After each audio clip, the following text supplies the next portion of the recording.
Hello there, this is Matteo. I am co-author of Cicero, and Cicero is the most effective tool for public speaking out there. So I'm gonna tell you how to use it in an effective way.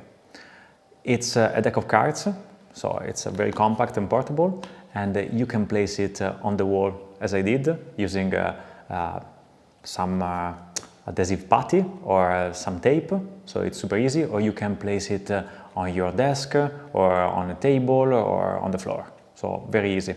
And then each card is like a box to be filled with post-its. So let's see how to use Cicero to create incredible speeches. Okay, so Cicero is divided in three main phases. Okay, the groundwork, so what we have to think about before actually writing our speech. Then the main points development, so we're gonna think about the main points, that's pretty clear. And then we're gonna work on the dispositio. So we're gonna work on making our speech better and better and effective. So the most common mistake that we usually make when we approach to speech writing is the fact that we are scared. Public speaking is super scary. Okay, it's like the third scariest thing in the world. Okay, after snakes and planes. So that's very funny. And we usually start thinking about us in front of the audience and then the first sentence of the speech. That's super wrong. Don't do that. What you should do is really work before. Okay, so do your groundwork. And first you have to think about the goal. So what's the goal of your speech? Do you want to entertain? You are trying to raise funds? You are trying to to convince somebody to do something? So that's really important. You have to know what you want to do, okay? What you want to achieve. Then the duration. So one thing is to give a 5-minute speech. Another thing is to give a 30-minute speech. You're going to have different main points that you can have depending on the duration. Okay, so that's super, super important. And in the booklet that you're going to find inside the deck, everything is written. So there are like schematics about how many main points you should have depending on the duration of your speech. Then you need to know your target, expectations and objections, so you can anticipate them. Then equipment, so what are you gonna be able to use? Maybe you need a projector, okay, whatever you need. Then the language that you have to use to be, let's say, coherent with the target, okay? Then you go to the main points.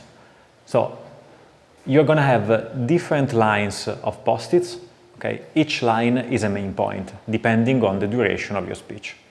So the main point is the key points of your speech, so the thing that you really need to say. And each main point is made of a key sentence. So for instance, Cicero is the best tool for public speaking ever created. Okay, that's a key sentence. But then you need facts. Without facts, you're not going to believe me.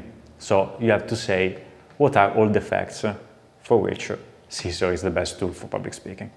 Then you need a transition. It can be a phrase, it can be a gesture, something that can make you move from one main point to another one. Okay? And then you need a pattern. So again, in the booklet, you're going to find a lot of classical patterns and some creative ones also that can help you to make your main points development really nice. Okay? Then, only at that point, you're going to go to the black cards.